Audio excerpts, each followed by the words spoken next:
એ નાવડીઓમાં કોઈ પણ જાતની સુવિધાઓ નથી અને તેમ છતાં તમે આ ટેન્ડર પ્રક્રિયા લાવીને આજે કરોડો રૂપિયાનું આ સેવાના નામે માં નર્મદાની પરિક્રમાના નામે તમે કરોડો રૂપિયા કમાવાના ધંધા ઊભા કર્યા છે।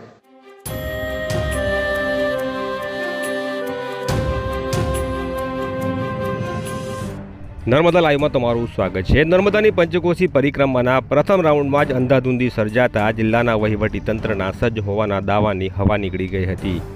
નર્મદા કલેક્ટર દ્વારા પોતે એક વિડીયો બનાવીને લોકોને રજાના દિવસોમાં મર્યાદિત સંખ્યામાં આવવા માટે તેમણે અપીલ કરી હતી અને રજાના દિવસોમાં ઓનલાઈન રજિસ્ટ્રેશન વગર આવનારા પરિક્રમાવાસીઓ ઉપર તેમણે પ્રતિબંધની વાત કરી હતી।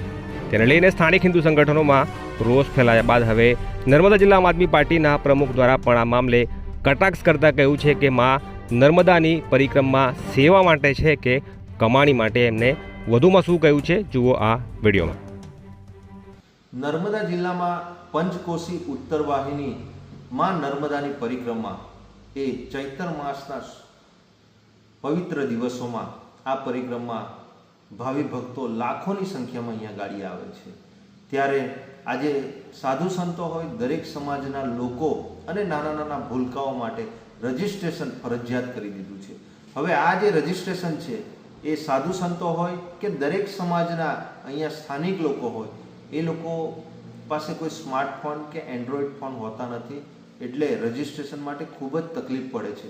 અને જે ભાવિ ભક્તો આ પરિક્રમા કરવા આવે છે એમને વહીવટી તંત્ર દ્વારા એમને ફરીથી રિટર્ન કરી દેવામાં આવે છે। છેલ્લા 2-4 દિવસથી તમે જોતા હશો સોશિયલ મીડિયામાં ઘણો વિરોધ થઈ રહ્યો છે। આ રજિસ્ટ્રેશન પ્રક્રિયા તાત્કાલિક ધોરણે રદ કરવામાં આવે। આજે કોઈ પણ જગ્યાએ આવી નાની મોટી પરિક્રમાઓ કે દરેક વિસ્તારોમાં થાય છે, પણ તેમ છતાં પણ ત્યાં કાયદો વ્યવસ્થા ખૂબ સારી રીતે જળવાય છે। અને આ પરિક્રમા ફક્ત આજે જ ચાલુ થઈ એમ નથી, આ વર્ષોથી ચાલી આવી છે અને ત્યાં કોઈ પણ જાતની મુશ્કેલી પડતી નથી। તો અત્યારે તમારે રજિસ્ટ્રેશન કરવાની શું જરૂર પડી? આ રજિસ્ટ્રેશનના નામે આજે કેટલા લોકો હેરાન થઈ રહ્યા છે, કેટલા પરેશાન થઈ રહ્યા છે તે આ વહીવટી તંત્રને દેખાતું નથી।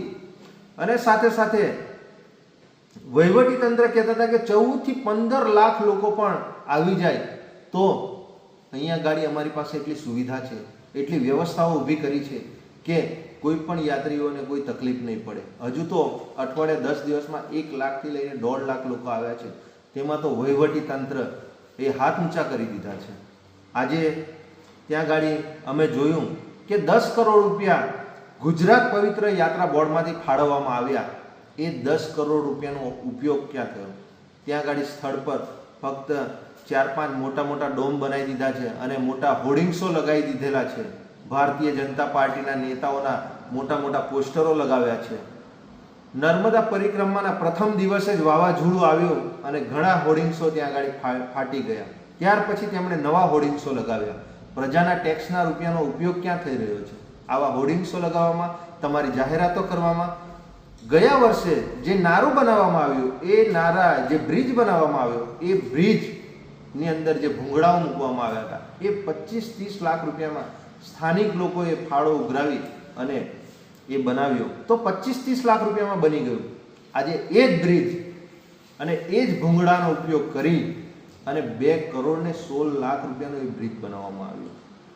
એમાં તમે એવું તો કયું મટીરિયલ નાખ્યું તો 2 કરોડ ને 16 લાખ રૂપિયાનો ખર્ચ થયો।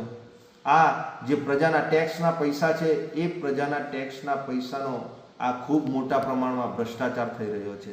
આજે ત્યાં ગાડી નર્મદા પરિક્રમા જે વર્ષોથી લોકો કરે છે ભાવિ ભક્તો, એ ભક્તો માટે જે સ્થાનિક નાવડીઓ હતી એ લોકો ફક્ત 10-20 રૂપિયા લેતા હતા, તેમ છતાં પણ એમને પ્રોફિટ થતો હતો। આજે આ ટેન્ડર પ્રક્રિયા છેલ્લા 3-4 વર્ષથી આ ભારતીય જનતા પાર્ટીના જે સાંસદો હોય, ધારાસભ્યો અને જે જિલ્લા સંગઠનમાં બેઠેલા નેતાઓ વહીવટી તંત્ર અને પ્રશાસનને સાથે રાખીને આજે એક નાવડીના આજે 50-50 રૂપિયા પર વ્યક્તિ દીઠ ભાડું લે છે। એમાં સાધુ સંતો હોય, નાના બાળકો હોય કે દરેક સમાજના ભાવિ ભક્તો હોય, બધા જ પાસે 50 રૂપિયા ઉઘરાવવામાં આવે છે। એનો અમારો વિરોધ છે। એ નાવડીઓમાં કોઈ પણ જાતની સુવિધાઓ નથી અને તેમ છતાં તમે આ ટેન્ડર પ્રક્રિયા લાવીને આજે કરોડો રૂપિયાનું આ સેવાના નામે, માં નર્મદાની પરિક્રમાના નામે તમે કરોડો રૂપિયા કમાવાના ધંધા ઊભા કર્યા છે. એટલે 10 થી 20 રૂપિયા જ રાખવામાં આવે અને સાધુ સંતો જે નાના નાના ભૂલકાઓ છે એમની પાસે કોઈ પણ જાતના પૈસા લેવામાં ના આવે. આજે ત્યાં ગાડી કોઈ નાની ગાડી કે કોઈ મોટું વાહન ત્યાં ગાડી પાર્કિંગ કરવામાં આવે છે તો એમની પાસે પણ આડેધડ લૂંટ કરવામાં આવે છે. 150, 200, 500 રૂપિયા લેવામાં આવે છે.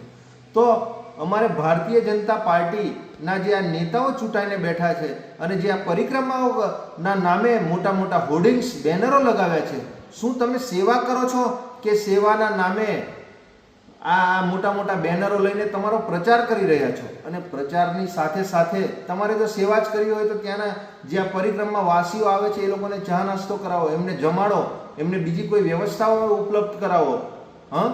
નહીં કે તમે આ 50 રૂપિયા પર વ્યક્તિ દીઠ તમે આ લૂંટવાનો પ્રયાસ કરો છો. આજે ત્યાં ગાડી જે સંસ્થાઓ, જે સેવાભાવી સંસ્થાઓ છે, અલગ અલગ વિસ્તારોમાં એ નર્મદા નદીના કાંઠે એ લોકો ત્યાં ગાડી સેવા આપી રહી છે અને એ લોકો ખાવા પીવાની બધી જ સુવિધાઓ એ ગાડી ત્યાં ઉપલબ્ધ કરાવે છે. તો આટલા કરોડો રૂપિયા જે આવ્યા તે ગયા ક્યાં? એની પણ આવનારા દિવસોમાં તપાસ કરવામાં આવે અને સાથે સાથે જે સેવાભાવી સંસ્થાઓ છે એ સંસ્થાઓ ત્યાં સેવા આપે છે તો તેમને પાણી ત્યાં લઈ જવું હોય, ત્યાં ગાડી એમને ભોજનની કે ચા નાસ્તાની જે ત્યાં વ્યવસ્થાઓ કરે છે તો તેવા લોકોને અવર જવર માટે પણ ગાડીઓની વ્યવસ્થિત એમને જવા માટેની એમને સુવિધાઓ ઉપલબ્ધ કરાવો. અને સાથે સાથે ખાસ તો અગાઉ પણ અલગ અલગ સંગઠનો, અલગ અલગ આ સંસ્થાઓ દ્વારા આનો વિરોધ કરવામાં આવ્યો છે કે જે રજિસ્ટ્રેશન પ્રક્રિયા છે એ તાત્કાલિક ધોરણે દૂર થાય અને વહીવટી તંત્ર અને જિલ્લા પ્રશાસનને અને સરકારમાં બેઠેલા તમામ નેતાઓને અમારે કહેવું છે કે તમારે સેવા કરવી હોય તો ફક્ત સેવા જ કરો, પણ સેવાના નામે તમે જે આ તાઇફાઓ કરો છો આ તાઇફાઓ બંધ કરો. રજિસ્ટ્રેશન પણ ચાલુ તાત્કાલિક ધોરણે બંધ થવું જોઈએ એવી અમારી તમામ પ્રજાની લાગણી અને માંગણી છે. જો આવું નહીં થાય તો આવનારા દિવસોમાં અમારે ગાંધી ચિંધ્યા માગે આ વહીવટી તંત્ર, પ્રશાસનનો અને સરકારમાં બેઠેલા નેતાઓનો અમારે વિરોધ કરવો પડશે. નિરંજનભાઈ વસાવા, નર્મદા જિલ્લા પ્રમુખ.